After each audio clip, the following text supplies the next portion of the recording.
Mini-ITX builds are a wave I'd really never thought I'd ride. Fortunately, thanks to the Ophion Evo case from Raijintek, I present to you the smallest yet most powerful build I've ever used.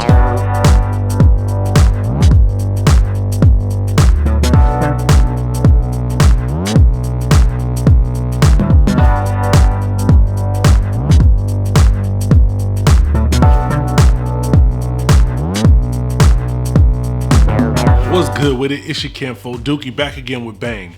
Budget and new gear reviews to help you get the best bang for your tech dollars. Now before we go any further, I did reach out to the good folks at Raijintek and they sent this case over for review, but you gotta trust me when I say I always keep it 100 and I'm gonna give you my honest opinion no matter what. Recently I built with the insane 12-core Ryzen 3900X in the Neo Mini case from Metallic Gear. While it was a Mini-ITX case, I did learn that it wasn't necessarily small form factor as it was way above the 20-liter cutoff. I was recommended to try out one of the offerings from Raijintek, and after doing a bit of research, I settled on the Ophion Evo. I want to let you know that this will be a multi-part video.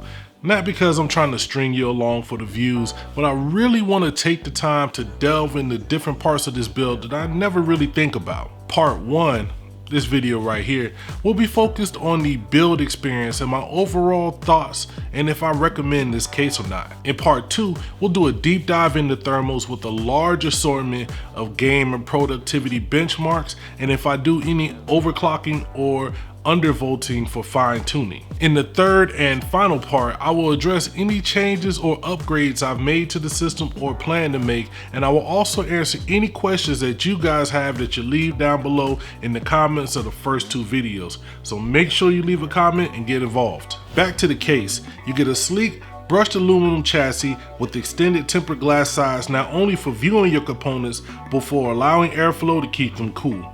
Front I/O is minimal as you only have the lit power button and one USB Type-C port and the standard USB. I do appreciate the ability to plug more devices in, but as most people go for small form factor PCs for that minimalist aesthetic, I don't think they're going to be using these ports. Inside you have space for a full ATX power supply, and thanks to the included PCI Ryzen card, you have support for GPUs up to 330mm in length. Let's quickly go over the parts of this build before we put it together. As previously mentioned, this will be the new home for my Ryzen 3900X. When AMD finally releases the 16-core 3950X, I will be swapping that out, so make sure you're subscribed. I wanted to go with the new Arctic Liquid Freezer tool to cool the CPU, but due to height restrictions, I ended up going with the low-profile 240mm AIO from Cooler Master. As X570 Mini-ITX motherboards are still insanely priced, I continue to rock with the Aorus B450i from Gigabyte. I upgraded the RAM from my previous build, going from 16 to 32 gigs with this 3200 MHz kit from Corsair. As this will be my main PC, I brought over the RTX 2070 I've been using, but just be aware I already have another option I'm excited to try. For the power supply, even though this can fit a full-size ATX, I wanted to go with the SFX option for the added cable routing space. I went with the SF600 from Corsair, but make sure you pick up an SFX to ATX adapter beforehand so it will fit. Enough talking. Are you ready? Let's build this thing.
had to break in here because before the end of this, I really wanted to give you some real world usage. I tried to jump into a game of Apex Legends, which is apparently on season 3, and I haven't played it since early in season 1, but for some reason EA servers, I just kept getting kicked. I don't know what's good. So I'm still downloading and installing a bunch of games in the background, but one I had up ready to go was Black Ops 4. I haven't jumped into Modern Warfare yet. I did try to beta it and I enjoyed it. Let me know if y'all think I should check it out. But let's just get in here. I've been running a few rounds and I just want to show you some real world temps and usage with this tiny little PC over here. So let's get into a match. We're running around. Like I said, I've been playing for about 30 minutes. I'm at 1440p on 144 hertz monitor with a RTX 2070.